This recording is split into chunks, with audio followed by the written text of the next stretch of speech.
राजनांदगांव के सिंधु भवन में 1 से 9 जून तक गुरुदेव अमन दत्त ने श्रद्धालुओं को भागवत कथा सुनाई। हमारे संवाददाता ने गुरुदेव अमन दत्त से खास बातचीत की है।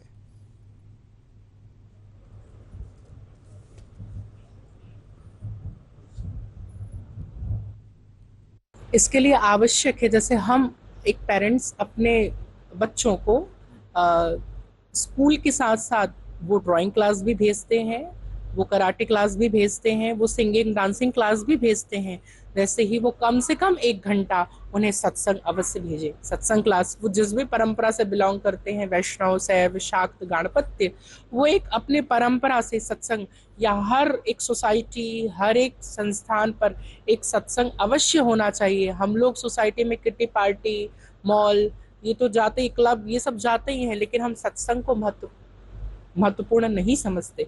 यदि सत्संग पर विशेष ध्यान दिया जाए तो अलग से कुछ प्रयास करने की आवश्यकता हमें नहीं लगता कि होगी। अब मैं गौ सेवा पे आता हूँ। गाय की सेवा बोलते, गाय में 56,000 देवी, 33 कोटि देवी, 33 कोटि सॉरी, गाय में 33 कोटि देवी देवताओं का वास रहता है।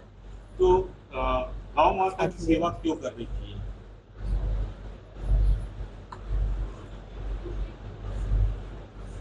गाय केवल पशु ही नहीं है, वो साक्षात पराम्बा भगवती है, हमारे रामकृष्ण के उपास्य हैं। तो उनका संरक्षण, क्योंकि उसके बगैर सनातन संस्कृति अधूरी है, अपूर्ण है। हमारी संस्कृति में आद्योपांत गोमय, गोघृत, गोदुग्ध, इनके बगैर पूजन संभव है ही नहीं।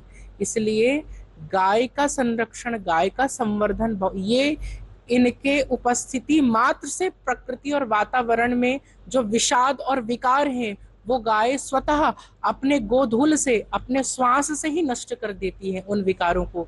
मगर आज ऐसा हो गया है कि गाय ही वैसे नहीं है, हम गायों का संरक्षण और संवर्धन करना ही भूल गए हैं। डॉग, कैट, इनको पालने के अलावा हमारे पास गायों की सेवा के लिए समय ही नहीं रह गया है। तो हम विशेष प्रार्थना करेंगे कि भारतीय वेद लक्षणा देसी गायों की सेवा हमें अवश्य करनी चाहिए। आज यदि हम सोसाइटी पे रहते, फ्लैट पे रहते, हमारे पास वैसा स्थान नहीं है, तो जहाँ जो संस्था है, गौशाला, जहाँ भारतीय वेद लक्षणा देसी गाय की सेवा होती है, हम वहाँ सेवा शुल्क दे करके भी गायों की सेवा कर सकते हैं। किसी भी बहाने, प्रत्यक्ष अप्रत्यक्ष, यदि गायों की सेवा होती है, इस सनातन संस्कृति के लिए बहुत बड़ी बात होगी। आज आपने देसी गाय की बात की। देसी गाय के गुण होते हैं, वो कुछ उनकी पूंछ बड़ी रहती है और उबड़ रहती है, उस पर आज आप बात कर रहे हैं। तो मैं समझा था, कैसे चुनाव करे कोई व्यक्ति कि किस गाय की मुझे सेवा करना है? भारतीय देसी गाय अलग से ही पहचाना जाती है। आजकल जिसे हम गाय कह रहे हैं, या पैकेट से जो दूध या डेयरी फार्म जो हो रहा है, हम जिस गाय को जानते हैं वो गाय नहीं, वो संकरित पशु, जर्सी गाय हम जिसे कह सकते हैं, वो पशु मात्र है। गाय उसे कहते हैं जिसके गले में गलकंबल हो, कुबड़ हो और पूंछ अच्छी हो, तो और एक रंग की गाय हो, शुक्ल वर्ण की, शुभ्र वर्ण की गाय हो, अथवा श्यामा वर्ण की हो, अथवा रक्त वर्ण की गाय हो, इसे ही हम गाय कहेंगे, शुद्ध गाय कहेंगे।